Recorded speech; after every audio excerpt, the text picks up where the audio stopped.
It was a challenge to try and capture something as iconic as Alcatraz. You know about this. This is arguably the most famous prison in the world, and now you're in it. Just the space, the physicality of it, because it's quite claustrophobic. When modern-day prisons are designed, they really consider not intimidating people or making the spaces, as least stressful as possible. Well, Alcatraz didn't suffer from those restrictions. They did the research, they went out, studied Alcatraz, not just from books or internet. They were actually there to feel the environment, so it really sets a mood that gets you a little spooked. Well, we kind of started with the base layout of Alcatraz. The entire island we ended up roughing out in kind of a white box form, and then figuring out what play spaces we wanted to use out of that, what would be the most interesting areas to play in, and the connections between spaces, and spaces that the public doesn't necessarily get to go into. We really did a lot of pushing to really enhance that psychological horror aspect that we're really looking for. And this is a really good opportunity to really tell something special. Like I got stuck right through the gates of hell!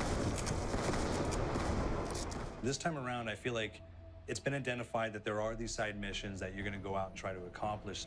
Al and the rest of the groups put together this escape plan, but the point is to get the parts and assemble this plane so they can get off the island. We did something new for the first time. We have actually contextual music that goes off. So that's a first for zombies. And it's all based around this horror thriller aspect.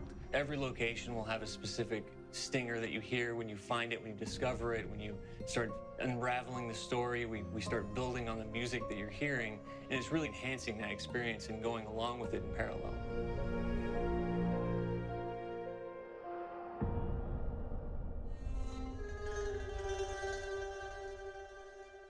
Because we wanted to embrace this kind of horror thriller element, we wanted character actors, guys who could really embody someone and then convey emotion. So that's why we went for guys like Ray Liotta, getting in that kind of guy, we wanted a frantic nature. So he plays a character called Billy Handsome, who's this kind of psychopath who would be employed by the mob to kill people in interesting ways.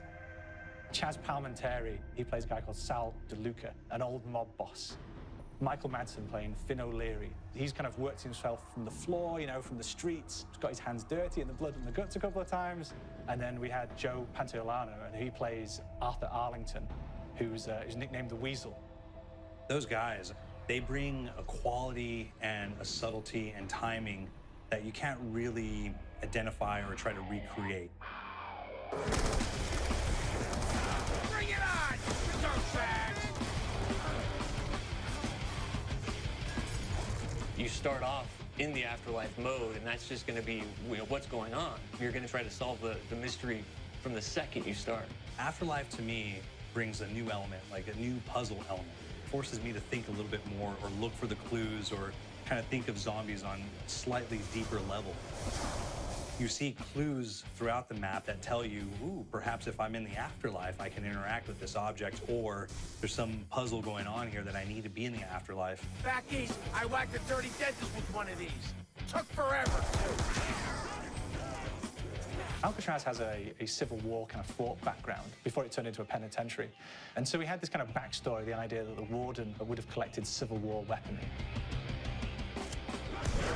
And one of them is a blundergat. It's a fictional weapon, but the idea of the combination between a blunderbuss and a Gatling gun.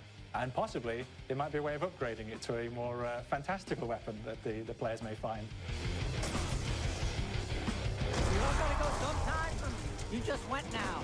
There's one main zombie, one big zombie that's going to come through and wreak havoc on your life.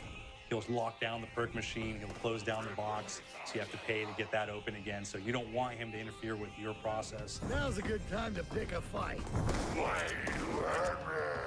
It's a fun challenge. It keeps things moving forward. In terms of perks, we have a new perk called Electric Cherry. When you reload, it gives a shock around, which scales over time. I was asking for increased ball. There's so much to experience in this map. Every time I play it, there's a new tactic to take, a new experience, a new objective to go for.